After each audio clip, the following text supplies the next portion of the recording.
And we didn't get as much penetration.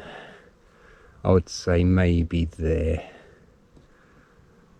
But still, you wouldn't want it, would you?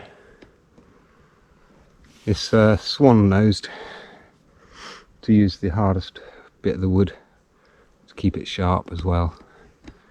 It's just a good shape to have, because this has got a natural curve that way, so it looks a little bit like a Concord.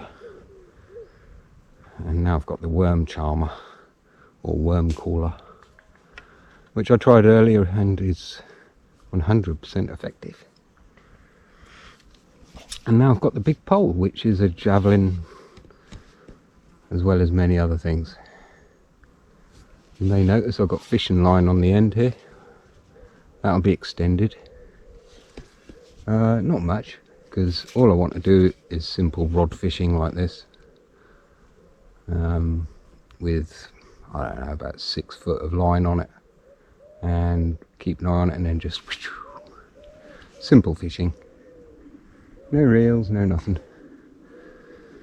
But I need some little hooks really, or make something that's a bit hookish. I don't know what I'll do yet. So I know how to get the worms for the bait for me to catch fish,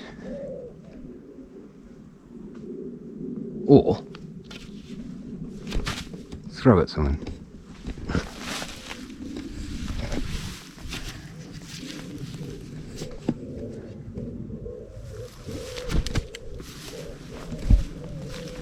Yeah, it's a bit heavy.